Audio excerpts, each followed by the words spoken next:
actor. We know that you're a musician. I didn't know you're also a Guinness World Record holder.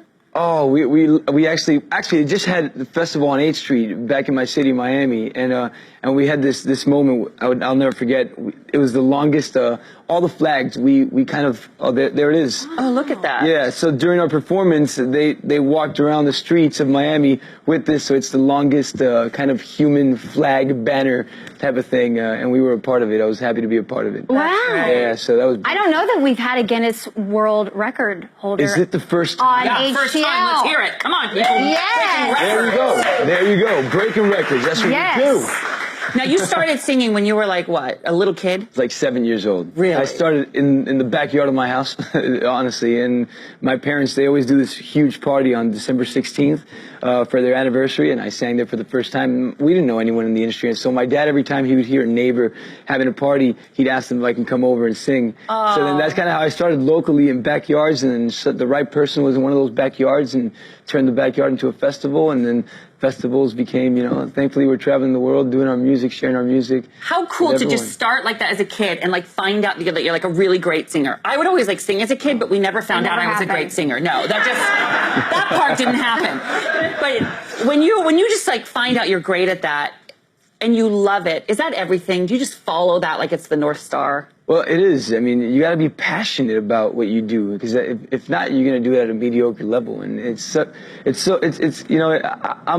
I'm grateful that I get to wake up and love my life and love what I do, and I know that I owe it, to the family I have, to the people that support us, and I'm very grateful. You're loving life. Yes. I'm loving life. I am. I love that. Well, let's talk about the passion. So this is a live, modern take on the story that we all know so well. Yeah, and I love that. I love that twist that it has. So we're staying true to the biblical sense of it. You can follow it in scripture, word per word. No one's putting words into Jesus' mouth, nor changing what he said or the word he spread. But we're decorating with modern twists, with the wardrobe, the songs we're singing. We're using contemporary pop songs that we all know and love. Really? But it's the first time we've heard them in this context.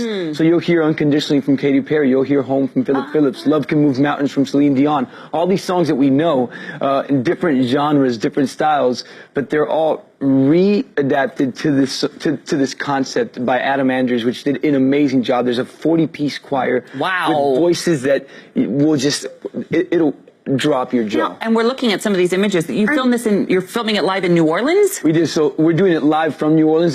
Very few things were pre-taped because logistically it's just impossible to be in both places at once, and sometimes. Well, I think most of it is live. do that. Yes. Well, yeah. If he really I could do that, but Jesus. I know. Well, there's a question. A lot of people say, "Oh, I felt a lot of pressure playing this part." You're playing Jesus, right? I know. So do you feel? I mean, holy cow! Right? You know what? I believe that God puts opportunities in your path, and you got to embrace them, and he does so not to want to see you fail, but to see you succeed. So it's all human perception. The way I approach this, I didn't approach it as Jesus and 12 disciples. I wanted to be the 13th disciple. Are they your disciples, or are they like your bros? Yes, no, we get along incredibly well. Yeah, I mean, they're still the disciples, but we get along like a group of brothers, and I wanted the story to be about that. No one can fill Jesus' shoes. So I'm not trying to do that at all. We're just trying to spread some love to people, good energy, a great message. That's what this story is about. You don't have to be religious to enjoy it or feel identified with it. It's not for a specific group of people. It's for everyone. And I think we need that message in our lives right now and in our country. So. Well, and if they don't get that message there, they can get more of you on telenovela as well, right? Well, yes. I mean, we were with Eva Longoria, and the first thing I did when I got the passion, I wrote an email to Vernon, I wrote an email to Jen, I wrote an email to Eva, thanking them, because I know thanks to that door and that first opportunity, this other door opened, and hopefully many more. So I'm very grateful for Eva, and I love her to death. I mean, she's amazing. She's great. Well, we're grateful for you. You're going to kill it on this show. Thank you. I can't wait. March 20th. March 20th. Let's hear it for Jencarlos Canela. Everybody catch The Passion live from New Orleans, March 20th, live on Fox.